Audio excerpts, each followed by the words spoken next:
e tem a ver com o mecanismo do nosso cérebro que foi projetado há muito tempo atrás e que já veio de fábrica, já veio no nosso DNA. Na verdade do estresse, nós não teríamos sobrevivido para contar a história.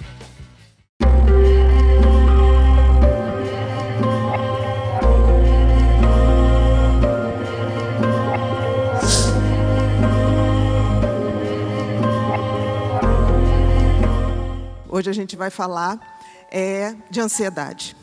E é óbvio que todo mundo já ouviu falar muito de ansiedade, muito de medo. A gente vai fazer um micro resumo de algumas palavras-chave para que a gente possa falar uma mesma linguagem. E que linguagem é essa? A linguagem do medo, ansiedade e estresse. Porque todo mundo fala muito de estresse, todo mundo fala muito de medo, todo mundo fala de ansiedade, mas não diferencia. A coisa mais importante, gente, é que a gente saiba que ansiedade, medo e estresse praticamente são a mesma coisa. E a gente vai fazer essas pequenas diferenças. E tem a ver com o mecanismo do nosso cérebro que foi projetado há muito tempo atrás e que já veio de fábrica, já veio no nosso DNA, para nos proteger, para fazer com que a gente sobrevivesse e para fazer com que a gente chegasse até aqui.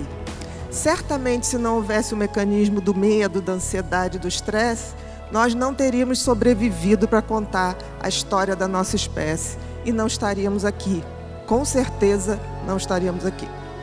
Então, estresse. O que é o estresse? O estresse é o mecanismo, são as alterações bioquímicas que acontecem no organismo quando eu vivencio uma situação de medo ou de ansiedade. Medo e ansiedade são a mesma coisa, são primas e irmãs. São as duas faces de uma mesma moeda. A diferença é que o medo, eu tenho exatamente o que me causa essa reação de fugir ou de lutar. Por exemplo, os homens primitivos tinham medo de animais maiores e que eles tinham que sair para caça. Então, isso é medo. Ansiedade já é um medo subjetivo, não é algo que eu digo, eu tenho medo disso. É que nem, por exemplo, pessoas que dizem que têm medo de barata. Eu nunca vi uma manchete de jornal dizendo barata mata a mulher apaulada depois que ela identifica ela na pia. Nunca, não existe isso. Mas por que isso ocorre? Porque esse mecanismo do medo, da ansiedade e do estresse está tão bem marcado no nosso cérebro porque a gente tinha que sobreviver. E sobrevivemos. Um mecanismo absolutamente perfeito. Aí a gente vai perguntar agora, bom, e agora? Quais são os nossos medos? Qual é a nossa ansiedade no mundo moderno? Mudou. Provavelmente o homem primitivo jamais imaginou que a gente ia ter medo de atentado terrorista dentro de sala de aula, que a gente ia ter medo de sequestros, que a gente ia ter medo de autoestradas, que a gente morreria tanto pilotando ou dirigindo de forma inadequada carros.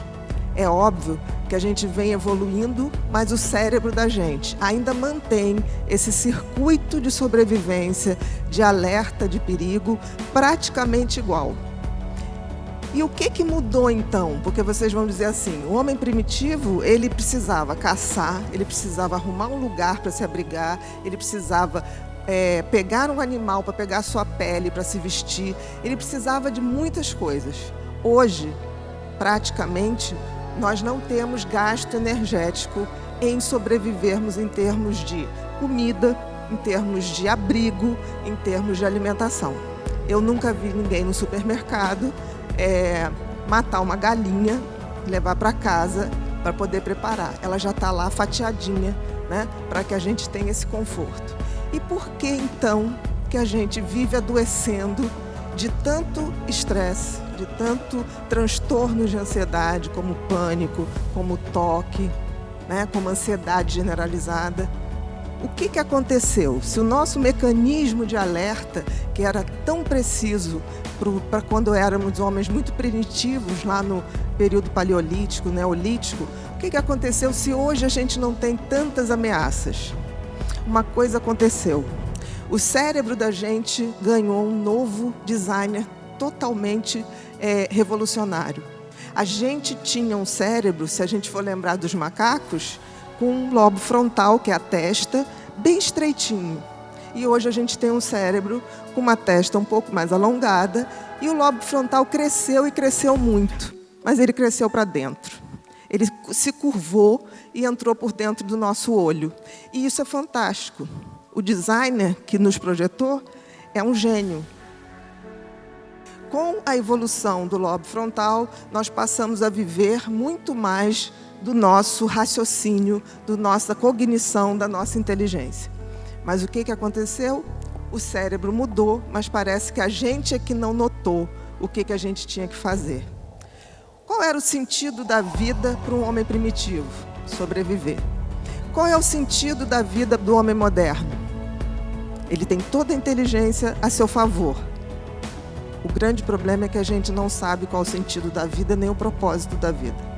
O sentido da vida, seja quem for, para qualquer um de nós, é usar nossos talentos, nosso dom e fazer isso para sermos pessoas melhores para nós e para os outros também. E o propósito é compartilhar isso com o máximo de pessoas. Então, o propósito da nossa vida é dar sentido a ela. E nós não temos feito isso. Nós estamos vivendo exatamente como viviam nossos ancestrais, tendo medo de tudo, querendo controlar tudo. Nós ganhamos inteligências, mas queremos controlar o mundo. Não vamos controlar o mundo. Se a gente não quiser engordar as estatísticas das pessoas que no futuro vão adoecer de ansiedade, depressão, suicídio e vícios, compulsões em geral, a gente vai ter que rever a nossa evolução e vai ter que entender que a nossa inteligência tem que ser melhor usada e usada para que a gente possa, de fato, evoluir. De alguma maneira, a gente começou a entender que o ser feliz, ou estar feliz, ou o sentido da vida, era algo em manada, que foi vendido para a gente. Né? A gente tem muito medo hoje, subjetivo, de não ser bem-sucedido, de não tirar a nota que acham que a gente merece, de não ter condições de comprar as coisas que dão status. Mas a gente esqueceu que esse não é o sentido da vida. Até porque, gente, qual é o sentido da vida, racionalmente falando? A gente nasce carequinha, sem dente e sem saber nada. Aí a gente leva anos aprendendo, crescendo o cabelo, trocando os dentinhos. E aí um belo dia a gente começa a envelhecer e perder isso tudo, inclusive os cabelos vermelhos, né? A gente vai deixando os cabelos brancos, a gente vai perdendo o dente, a gente vai perdendo também o nosso conhecimento acumulado. Qual o sentido lógico disso? Nenhum. Nenhum sentido. E isso significa que, de forma totalmente burra, a gente continua acionando os mecanismos de medo e ansiedade como éramos quando éramos homens primitivos.